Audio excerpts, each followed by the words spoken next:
ಇದೆಲ್ಲದರ ನಡುವೆ ಇವತ್ತು ಸ್ವಲ್ಪ ಅಚ್ಚರಿ ಅನಿಸಿದ್ದು ಜನಾರ್ದನ ರೆಡ್ಡಿ ಅವರ ನಡೆ.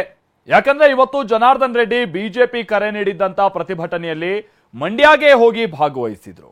ಇದರ ಹಿನ್ನೆಲೆ ಮುನ್ನೆಲೆ ಕೆದಕ್ತಾ ಹೋದ್ರೆ ಅಲ್ಲಿ ಹೊಸ ಹೊಸ ವಿಚಾರಗಳು ತೆರೆದುಕೊಳ್ತಾ ಇವೆ.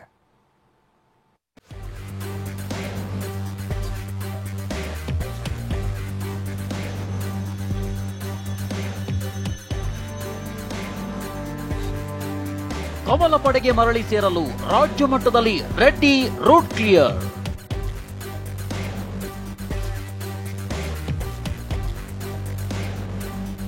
ಬಿಜೆಪಿ ಕರೆ ನೀಡಿದ್ದ ಹನುಮ ಧ್ವಜ ದಂಗಲ್ನಲ್ಲಿ ಜನಾರ್ದನ್ ರೆಡ್ಡಿ ಭಾಗಿ.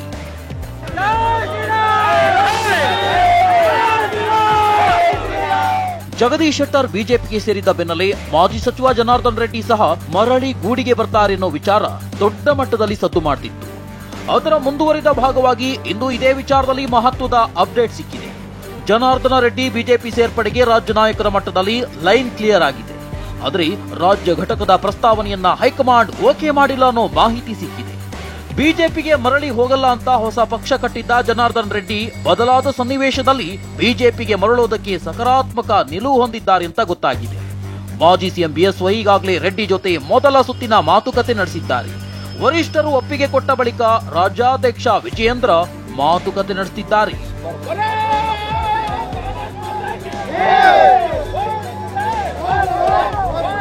ಇಷ್ಟೆಲ್ಲ ಬೆಳವಣಿಗೆಗೆ ಇಂಪು ಕೊಡುವಂತೆ ಇಂದು ಜನಾರ್ದನ್ ರೆಡ್ಡಿ ಬಿಜೆಪಿ ಕರೆ ನೀಡಿದ್ದ ಪ್ರತಿಭಟನೆಗೆ ಸಾಥ್ ಕೊಟ್ಟಿದ್ರು.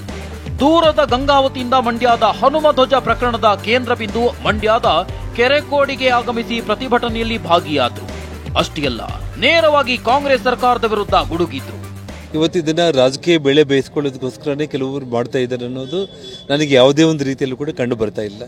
ಕಾರಣ ಏನಂತಂದರೆ, ಇವತ್ತು ಕಾಂಗ್ರೆಸ್ ಪಕ್ಷದವರು ಅವರೇ ಇದನ್ನು ಬೆಂಕಿ ಹಚ್ಕೊಂಡಿದ್ದಾರೆ. ಅವರು ವಿಷಯ ಏನಂತಂದರೆ, ಇವತ್ತು ಯಾವ ರೀತಿ ಲಂಕೆಯಲ್ಲಿ ಹನುಮಂತ ಸೀತಾಮಾತೆಗೋಸ್ಕರ ಹೋಗಿರುವಂಥ ಸಂದರ್ಭದಲ್ಲಿ ರಾವಣಾಸುರ ಹನುಮಂತನ ಬಾಲಕ್ಕೆ ಬೆಂಕಿ ಹಚ್ಚಿ ಇಡೀ ಲಂಕಾ ದಹನ ಮಾಡಿಕೊಂಡಿದ್ದಾರೆ.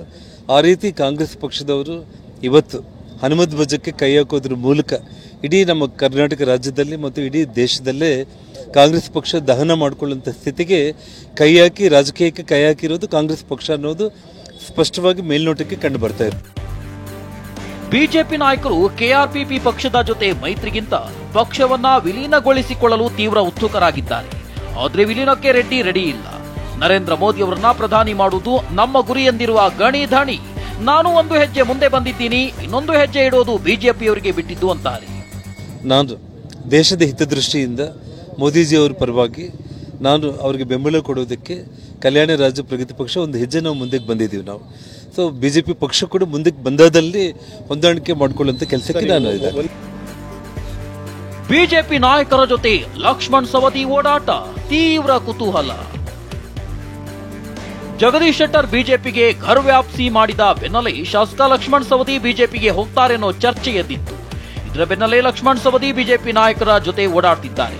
ಲಕ್ಷ್ಮಣ್ ಸವದಿ ಕಾರ್ನಲ್ಲಿ ಬಿಜೆಪಿ ಸಂಸದ ಅಣ್ಣಾ ಸಾಹೇಬ್ ಜೊಲ್ಲೆ, ಬಿಜೆಪಿಯ ಮಾಜಿ ಶಾಸಕ ಮಹಾಂತೇಶ್ ದೊಡ್ಡಗೌಡರ್ ಸುತ್ತಾಡ್ತಿದ್ದಾರೆ. ಡಿಸಿಸಿ ಬ್ಯಾಂಕ್ ಸಾಮಾನ್ಯ ಸಭೆಗೆ ಒಟ್ಟಾಗಿ ಆಗಮಿಸಿ ಕುತೂಹಲ ಮೂಡಿಸಿತು. ಈ ಬಗ್ಗೆ ಸ್ಪಷ್ಟನೆ ಕೊಟ್ಟಿರುವ Savadi, DCC bank board meeting ಆಗಿ ಒಟ್ಟಿಗೆ ಬಂದಿದ್ದೇವೆ, ಇದರಲ್ಲಿ ಯಾವುದೇ ವಿಶೇಷತೆ ಇಲ್ಲ ಎಂದಿದ್ದಾರೆ.